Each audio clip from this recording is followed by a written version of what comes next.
హైదరాబాద్ సనత్ నగర్ లో Renova hospitals orthopaedics చికిత్సలో సరికొత్త మైలురాయి చేరుకుంది. మిడ్ లెవెల్ హాస్పిటల్స్ విభాగంలో మొట్టమొదటిసారిగా అత్యంత అధునాతనమైన కోరి రోబోటిక్ సర్జికల్ సిస్టమ్ రెనోవా హాస్పిటల్లో ప్రారంభమైంది. కార్యక్రమానికి Sanath Nagar MLA Talasani Srinivas Yadav, Renova group of hospital CEO Sridhar Peddireddy తదితరులు హాజరయ్యారు.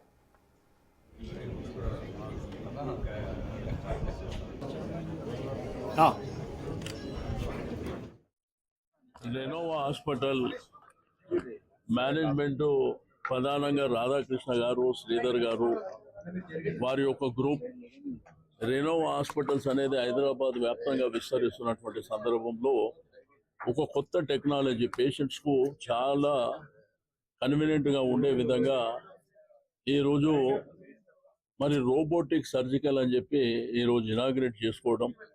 ఈరోజు ప్రపంచవ్యాప్తంగా కాంపిటీషన్ అంటే మెడికల్ సైడ్ కూడా కొత్త కొత్త టెక్నాలజీస్ వస్తున్నాయి.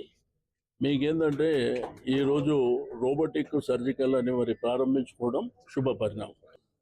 ఈరోజు రెనోవా నీలిమా హాస్పిటల్లో అత్యంత అధునాతనమైనటువంటి రోబో సర్జికల్ సిస్టమ్ని అన్వీల్ చేశాము.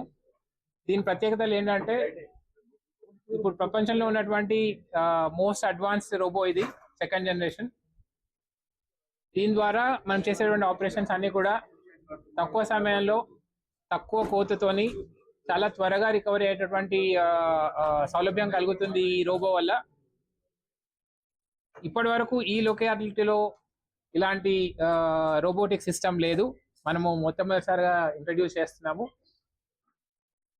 ఈ ప్రాంతంలో ఉండేటువంటి ఏ పేషెంట్ కూడా వాళ్ళకి ఎలాంటి సర్వీసెస్ కూడా ఈ ప్రాంతాన్ని దాటి వెళ్లకుండా ఉండేటట్టుగా ఉండే సర్వీసెస్ ఇవ్వాలనే ఉద్దేశంతో ఈరోజు చాలా అడ్వాన్స్డ్ రోబోటిక్ సిస్టమ్ని ఇంట్రడ్యూస్ చేస్తూ దీన్ని first robotic hospital in this ఏరియాగా చేస్తున్నాము.